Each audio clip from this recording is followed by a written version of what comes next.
Mano mielas, artimas sūnau, kad ir kur būtum, aš su tavimi, kad ir ką tu darytum, jeigu mintis tavo tyros, aš su tavimi. Stenkis parinkti savo mintis, saugok ir išlaikyk jas šviesias bei drąsias. Vyk šalin niūrias mintis. Nėra nei ligų, nei blogo žmogaus likimo. Tėra tas likimas, kurį jis pats savo sukūrė. Likimas pasekmė.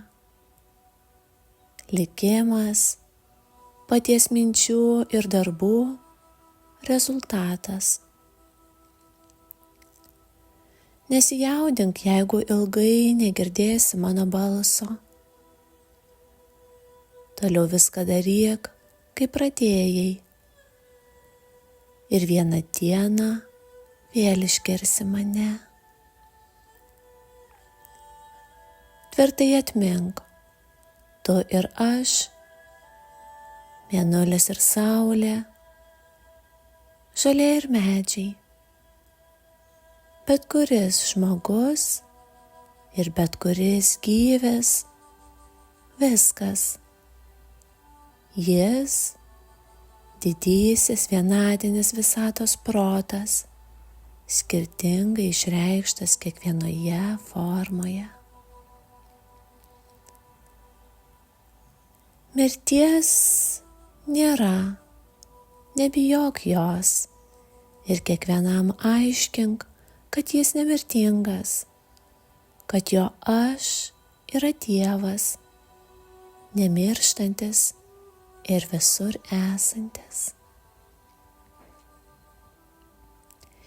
Jeigu kam tenka mirti sunkiai, kankinamam ligos, vadinasi, žmogų valdė piktos mintis, savimeilė bei niūrumas ir atvedė prie tokios pabaigos.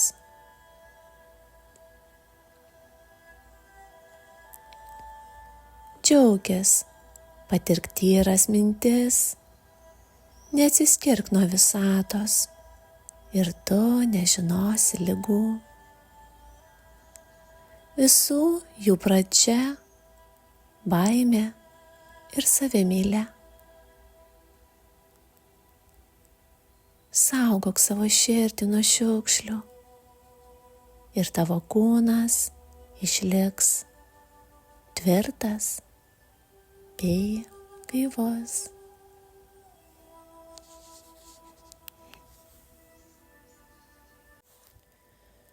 Tu niekada nesi vienas, mano sūnau. Visada aš su tavimi. Jeigu tavo širdis rami, mintis tyros ir linksmai dirbi savo kasdieninius darbus. Visokie būna darbai, ir paprasti, ir labai sudėtingi. Bet visi jie svarbus tik tiek, kiek tu kūrei juos su manimi, man ir kiekvieną akimirką pynei į juos tik vieną žinojimą. Viskas, kas gyva, viskas, kas gyvena, matoma forma, viskas yra amžinybė, išdalinta po lašą. Ir kiekvienas amžinybės lašas ištisas atskiras pasaulis. Žmogus viena iš amžinybės formų. Jame slypi ištisas aistrų ir grožio pasaulis. Nėra žmonių, kuriuose vyrauja vien tik dvasinės jėgos, bet yra žmonės, didūs darbštuoliai, daug jėgų skiriantis ieškojimams ir suvokimams, kaip žengti į meilės kelią ir kaip paduoti savo artimiausiems pačią meilę, kad ji nebūtų jiems sunki. Daug yra mylinčių žmonių, bet mažai tokių, kurie sugeba paduoti savo meilę, nereikalaudami mainais už ją savo nei gerybių, nei padėkos.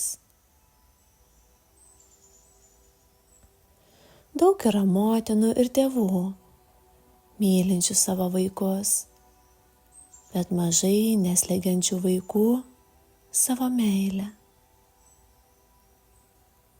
Retai tėvai sugeba gerbti savo vaikus ir save juose taip, kad su jais būtų draugiški ir džiugiai auklėtų juos.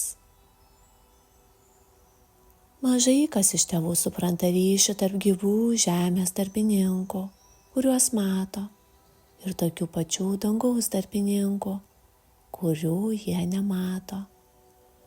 Todėl vaikų auklėti jie negali ne tik teisingai, bet ir džiugiai. Suprask šį ryšį, dirbk savo kasdieninį darbą ir suvok, kad tu susijęs su visa visata, ne tik mintimis ir darbais, bet ir kiekvienu atodūsiu. Jeigu ryte prabudai ir niūriai atsidusai, tu jau prastai pradėjai savo ryšį su žmonėmis.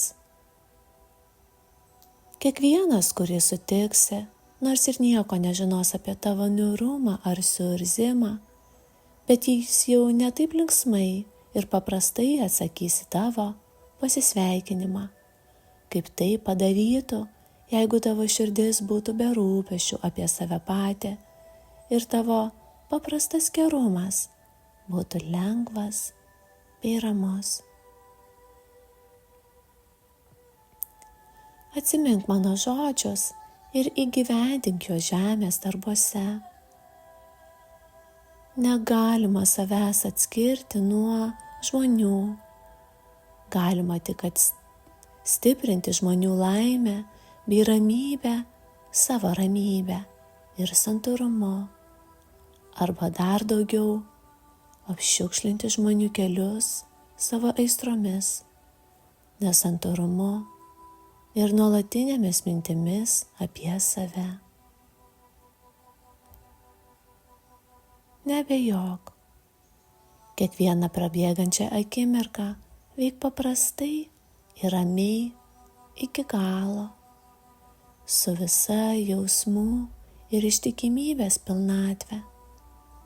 Tada nė viena tavo gyvenimo akimirka nedings be naudos, nors tau atrodytų, kad atlieki pačius menkiausius darbus.